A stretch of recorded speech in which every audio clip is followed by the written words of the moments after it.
Welcome to Think Big with Dan and Qasim. Join hosts Dan Melnick and Qasim Masood as they explore big ideas, limitless possibilities, and engage with visionaries, entrepreneurs, and thought leaders who dare to dream big, get inspired, motivated, and find practical tips for personal growth. Think big, dream bigger, and ignite your potential. All right, welcome to Think Big with Dan and Qasim. I'm Mateen filling in for Qasim today, and our guest today is Collette. So, Collette, if you want to go ahead and introduce yourself, tell us where you live and what you do for a living. Yes, hello. My name is Collette Simko-Knauss. Name is French because my parents actually were living in Switzerland at Neuchâtel, the French part, at the time when they were pregnant with me. Heard my name on the street and said, "Hey, let's name her that." And lo and behold, now it's become a brand, which is just surreal to me. But anyways, yes, Collette Simko-Knauss. I live in Austin, Texas, by way of, I actually was born and raised in the San Francisco Bay Area of California. And prior to that, I lived in South America and in Europe. Hence, I am bilingual in English and Spanish. Yes, and I am the head chef and founder of, this is not my first company, but it was rebranded for my first company. It's called Colette's Mini Donut Cakes. Let's see.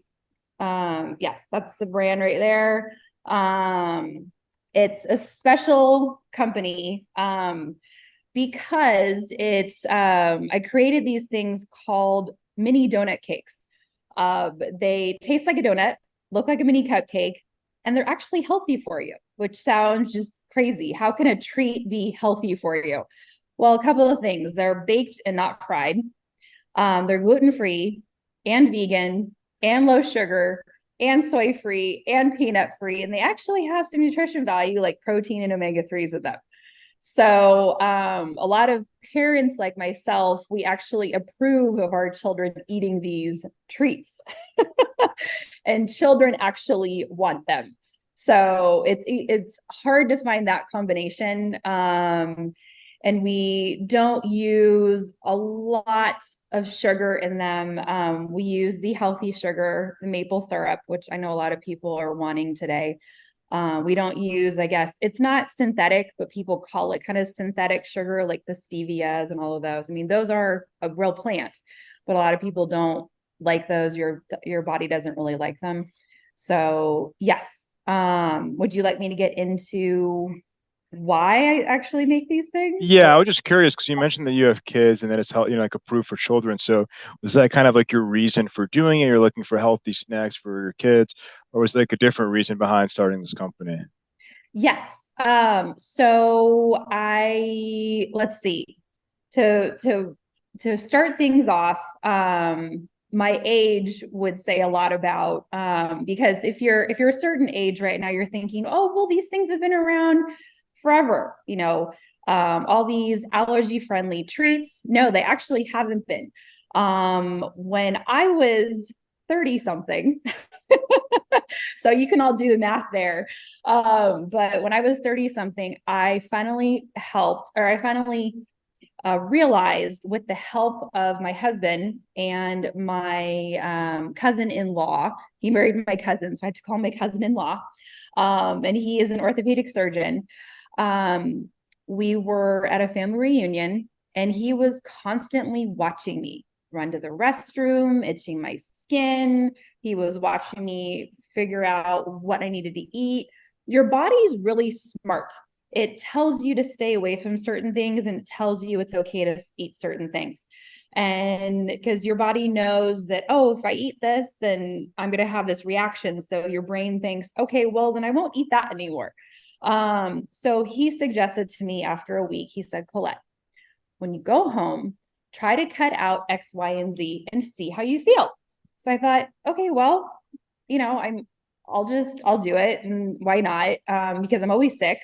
And isn't this just normal? Do you always feel sick? Isn't this just normal? No, apparently it's not. So I started off with cutting out gluten in my diet. And I'd already kind of dipped my hands in cutting out dairy. And I felt good. I felt better, but not great. And so I also cut out gluten too. And I felt like a cloud had been lifted over or out of, or I guess out from underneath me, what's the best word for that? But anyways, I felt like the clouds disappeared from over me. And I had so much energy and my stomach stopped hurting. I didn't have to live off of hydrocortisone anymore with itching my skin. I mean, it really is true that so many of our health issues are connected to what we put into our body. A lot of people don't realize that still. The irony of the whole thing is that my mother is a registered dietitian. And back in her day, it was what food is goodness. Food can't be poison. For some of us, it is. And unfortunately, I was still having some problems. I felt 99% better. I was still having some problems. I went and got allergy tested, and lo and behold, I do have a citrus allergy. It varies though. I can have lime and lemon, but I can't have orange, for example. I also have a soy allergy because I kept eating edamame at a sushi restaurant and tamari. So now I have to have coconut aminos for my soy sauce instead. I found out I have a nightshade allergy too. For those of you who don't know what a nightshade is, it's your chilies, your tomato, eggplant, bell peppers, all those fun foods that I used to love. But my body always told me, Collette, you don't like tomatoes. But I would always say, well, my dad eats them, so I should like them too, right? But for some reason, my body always told me, don't like tomatoes. But anyways, so that being said, I had to teach myself how to feed myself because, well, we'll say it about 13 years ago, this food was not on the market. There was hardly anything. There were maybe, and I'll just say it, there were brands like, what was it? Odie's, which just tasted so bad. And I'm sorry, Odie's, for saying that, but you were the first people to put these things on the market. Thank you for doing that. But I did not like that. And a lot of people feel like that too. I don't know if your product has improved. I hope it has. I make my own bread now, but yes. So I had to just do all this research. I actually created a cookbook out of it, which you can purchase on my website. It's called Never Go Hungry Again, because would you like me to grab that or? Sure, you can. Yeah, go for it. Yeah, sure. Why not? So yes, it's available through Barnes and Noble, just on my website. But I felt like I went through this huge journey of trying to figure out how to just live in a regular world and not be able to go to a restaurant, not being able to just get takeout food. I had to cook everything I made. And my husband was amazing on going through this journey with me. And he still does, because sometimes I'll accidentally get sick or we have to find special restaurants. And on top of it, I'm a vegetarian now because I can't kill animals anymore. I just can't. So it makes life even more difficult for my husband. Right. But anyways, yes. So I just started creating recipes. I would take allergy recipes, allergies to me. I would take those and then alter them. This was before I was a mother, so I had more time on my hands. And I just started altering.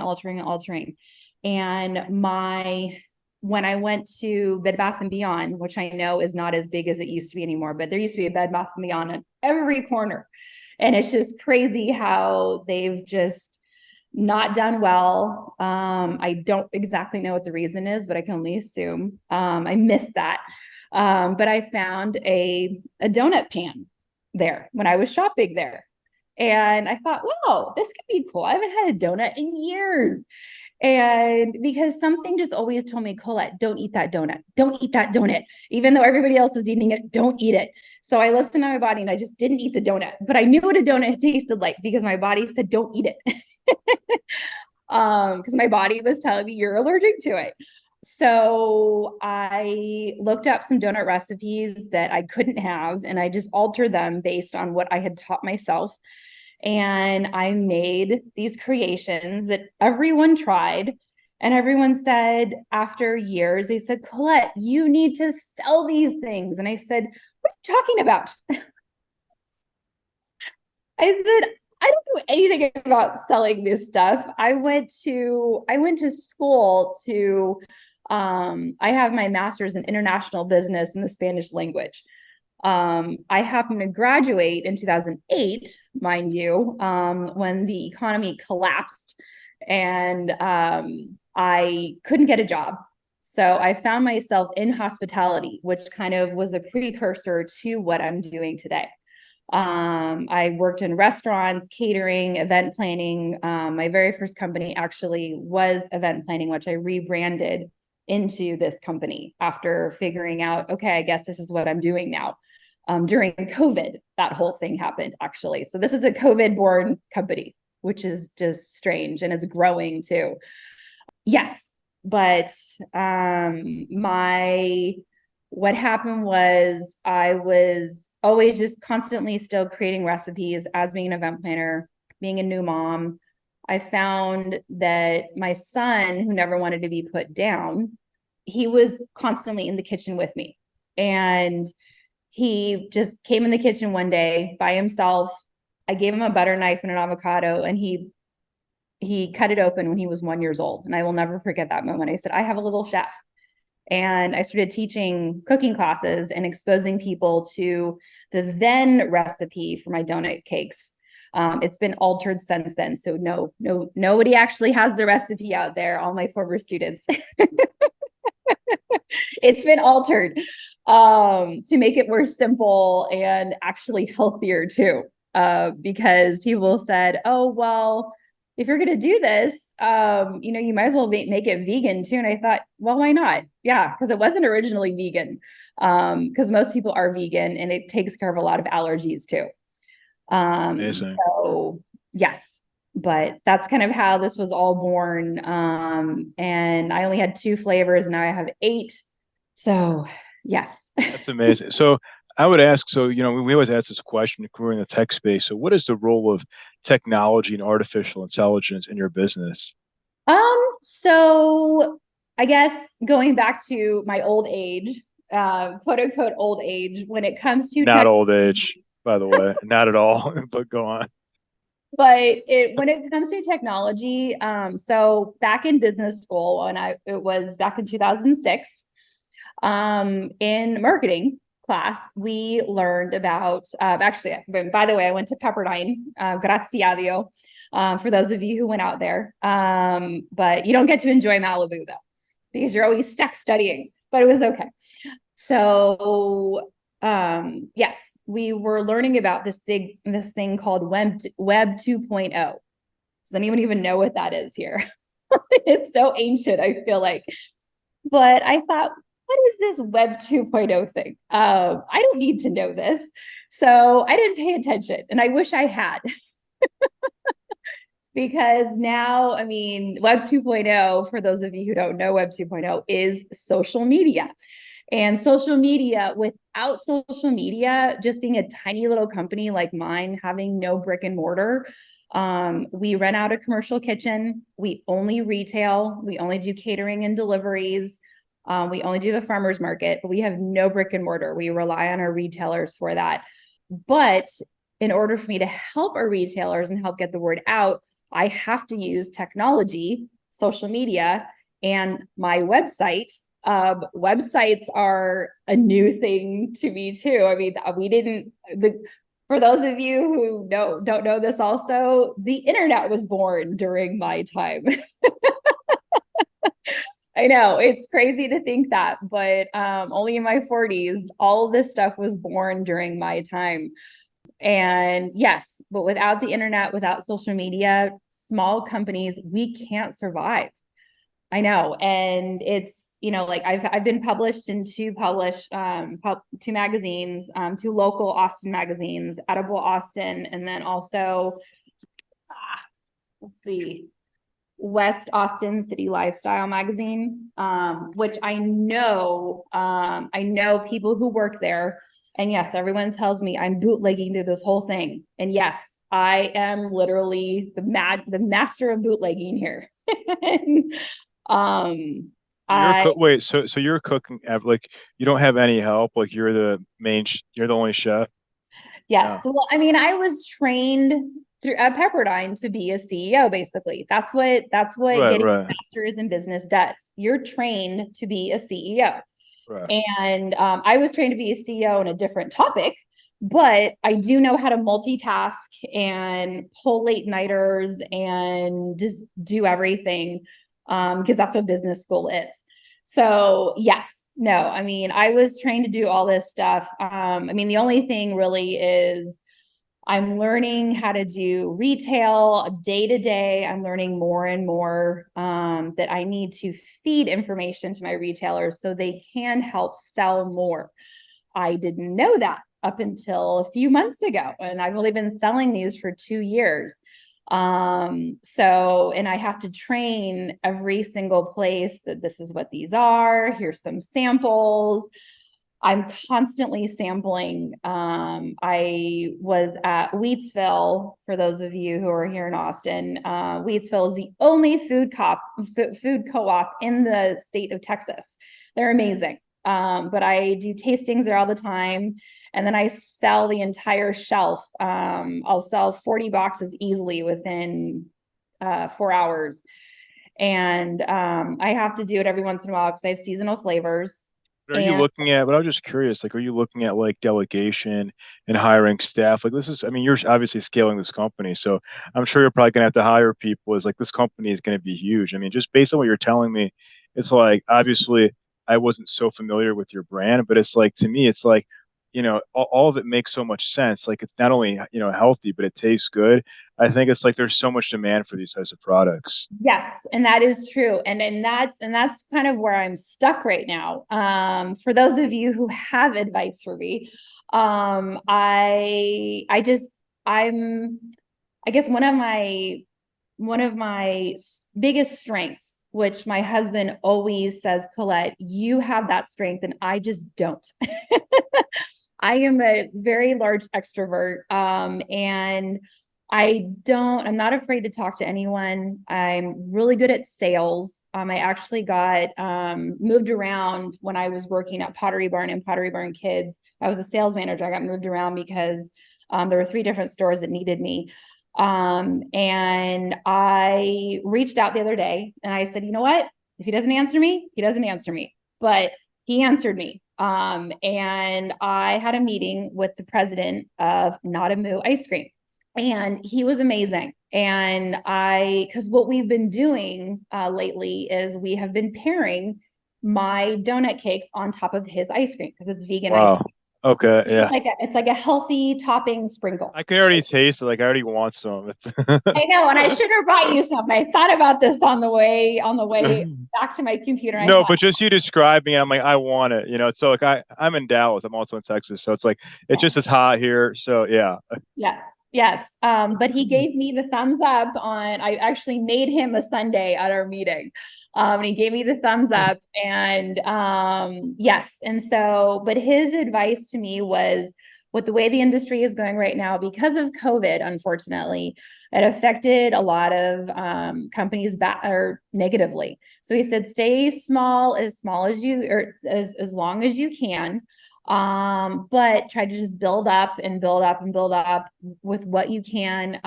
But he has said that, if you want to try to get funding and try to move into a factory and get distribution, absolutely go for it. And so that is my end goal. Yes. That's amazing. Um, Good, good. Yeah, yes. because like I want to see this like on the world stage. I mean, I really believe that, obviously, because like I haven't tried it, but I can already tell that just your passion for it, like your passion for it, I think is also like it speaks for itself. And I think that in and of, it's like, and he's 100% right. I think if you can get funding or just find a way to reach more people, and like obviously, I think I told you before the show, it's like my sister, like I have 2 nephews that are young, and I know that they could definitely, I think any young kids like good tasting things that are also healthy for them. Like to me, it's like that is, and 100%, as you said earlier, and this is like we always talk about this like on our show. We've had all like Mhm. other guests that are making healthy products.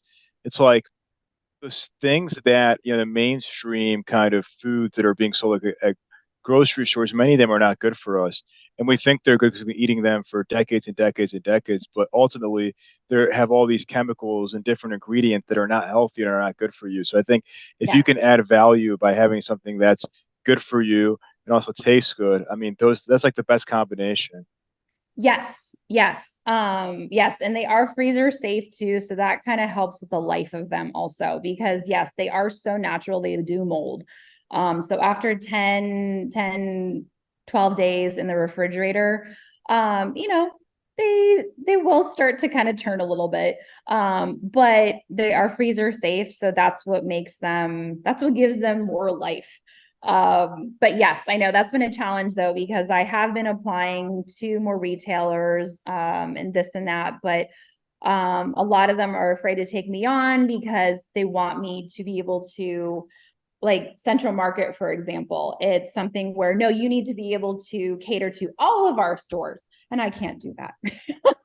Going to happen soon. I'm telling you, Colette, it's going to happen very soon because, Yes. I think it's going to have to happen. I think it's going to have to happen because whether you like it or Yes. not, it's just, I think it's for the better because, as I said, it's like if more people outside of Austin, outside of Texas can get your products, that would be amazing. Yes, people ask me to ship them all the time. And so I finally just gave in and I said, okay, well, we it's on our website now. I'm offering shipping. It is a higher cost because the I got the minimum amount of shipping that I could, but I'm only going to be shipping the cinnamon flavor because that's the most weather resistant. And then also only through the months of September through I think April I choose because as you know, in Texas, the weather is just wonky. and, and if they sit, even if they're frozen when I ship them, if they sit in a mailroom in 100-degree heat, they will just be destroyed. And all of my flavors are based on the Texas heat too. Like I just brought back chocolate, which I take away in the summertime. I always bring back chocolate in the fall. And right now the heat is just, it makes me nervous, but people want it. And so I said, okay, well, I'm going to release it, but just know that don't put it in the heat. And Smart. it's crazy. I'm releasing pumpkin right now too. In the fall, it's supposed to be cooler out, and we're still wearing tank tops. No, it's hot. It's hot. So just to wrap, do you mind sharing your website or somebody watching this wanted to reach out to you? Yeah. How do you want me to do that? I'm sorry. Well, if you could just Oh, tell our email audience me. like what your Oh, website is, like what your yes. social media handles are. Yeah. Yes. Okay. Well, it was an event planning company, so it's called Events by Collette. EVENTSBYCOLLETTE.com. And the handle is events underscore by underscore Collette. But then you'll immediately see the name. It says Colette's Mini Donut Cakes. So yes, yes. Well, Colette, I want to say thank you so much for your time. We're rooting for you, and hopefully we'll see it on the shelves here at Central Market and all over the country. So Yes. Thank you so much. thank you, and thanks for joining us. Thank you. Bye. Thanks. All right, bye.